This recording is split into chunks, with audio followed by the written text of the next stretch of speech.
Évangile selon Jean, chapitre 18.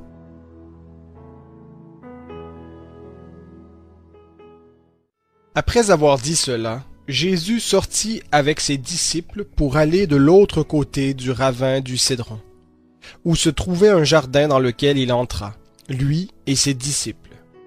Judas, qui le livrait, connaissait l'endroit parce que Jésus et ses disciples s'y étaient souvent réunis. Judas prit donc la cohorte et les gardes envoyés par les principaux sacrificateurs et par les pharisiens, et s'y rendit avec des torches, des lanternes et des armes. Jésus, sachant tout ce qui devait lui arriver, s'avança et leur dit, « Qui cherchez-vous » Ils lui répondirent, « Jésus de Nazareth. » Il leur dit, « C'est moi. » Judas, qui le livrait, se tenait avec eux. Lorsque Jésus leur eut dit, « C'est moi », ils reculèrent et tombèrent par terre. Il leur demanda de nouveau, « Qui cherchez-vous » Et ils dirent, « Jésus de Nazareth. » Jésus répondit, « Je vous ai dit que c'est moi. Si donc c'est moi que vous cherchez, laissez partir ceux-ci. » C'était afin que s'accomplisse la parole qu'il avait dite. « Je n'ai perdu aucun de ceux que tu m'as donnés. » Simon-Pierre, qui avait une épée, la tira, frappa le serviteur du souverain sacrificateur et lui trancha l'oreille droite.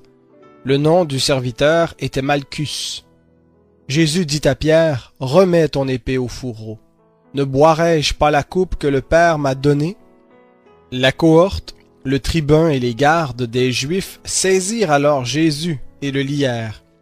Ils l'emmenèrent d'abord chez Anne, car c'était le beau-père de Caïphe, qui était souverain sacrificateur cette année-là. Et Caïphe était celui qui avait donné ce conseil aux Juifs. Il est préférable qu'un seul homme meure pour le peuple. Or, Simon-Pierre, ainsi qu'un autre disciple, suivait Jésus. Ce disciple était connu du souverain sacrificateur, et il entra avec Jésus dans la cour du souverain sacrificateur. Mais Pierre se tenait dehors, près de la porte.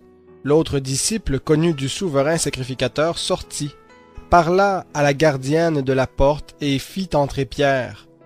Alors la servante, gardienne de la porte, dit à Pierre, « Toi aussi, n'es-tu pas des disciples de cet homme ?» Il dit, « Je n'en suis pas. » Les serviteurs et les gardes se tenaient là, après avoir allumé un brasier, car il faisait froid, et ils se chauffaient. Pierre aussi se tenait avec eux et se chauffait. Le souverain sacrificateur interrogea Jésus sur ses disciples et sur son enseignement. Jésus lui répondit, « J'ai parlé ouvertement au monde. J'ai toujours enseigné dans la synagogue et dans le temple, où tous les Juifs s'assemblent, et je n'ai parlé de rien en secret. Pourquoi m'interroges-tu?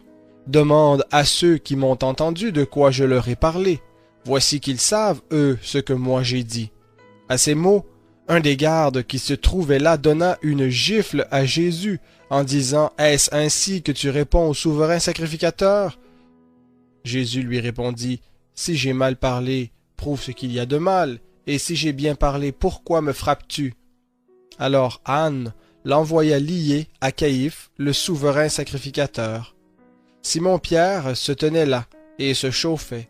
On lui dit, « Toi aussi n'es-tu pas de ses disciples? » Il le nia et dit, « Je n'en suis pas. » Un des serviteurs du souverain sacrificateur, parent de celui à qui Pierre avait tranché l'oreille, dit, « Ne t'ai-je pas vu avec lui dans le jardin? » Pierre le nia de nouveau, et aussitôt un coq chanta. De chez Caïphe, ils emmenèrent Jésus au prétoire. C'était le matin. Ils n'entrèrent pas eux-mêmes dans le prétoire, afin de ne pas se souiller, et de pouvoir manger la Pâque. Pilate sortit donc pour aller vers eux, et dit, « Quelle accusation portez-vous contre cet homme? » Ils lui répondirent, « Si ce n'était pas un malfaiteur, nous ne te l'aurions pas livré. » Sur quoi Pilate leur dit, « Prenez-le vous-même et jugez-le selon votre loi. » Les Juifs lui dirent, « Il ne nous est pas permis de mettre quelqu'un à mort. » C'était afin que s'accomplisse la parole que Jésus avait dite pour indiquer de quelle mort il devait mourir. Pilate rentra dans le prétoire, appela Jésus et lui dit, « Es-tu le roi des Juifs? » Jésus répondit, « Est-ce de toi-même que tu dis cela, ou d'autres te l'ont-ils dit de moi? » Pilate répondit, « Moi, suis-je donc juif? Ta nation et les principaux sacrificateurs t'ont livré à moi. Qu'as-tu fait? Jésus répondit, Mon royaume n'est pas de ce monde. Si mon royaume était de ce monde, mes serviteurs auraient combattu pour moi, afin que je ne sois pas livré aux Juifs, mais maintenant mon royaume n'est pas d'ici-bas. Pilate lui dit, Tu es donc roi? Jésus répondit, Tu le dis, je suis roi. Voici pourquoi je suis né, et voici pourquoi je suis venu dans le monde, pour rendre témoignage à la vérité. Quiconque est de la vérité, écoute ma voix. Pilate lui dit, Qu'est-ce que la vérité?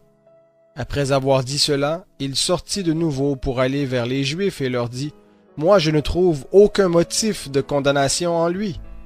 Mais c'est parmi vous une coutume que je vous relâche quelqu'un à la fête de Pâques. Voulez-vous que je vous relâche le roi des Juifs? Alors de nouveau ils crièrent, Non, pas lui, mais Barabbas. Or Barabbas était un brigand.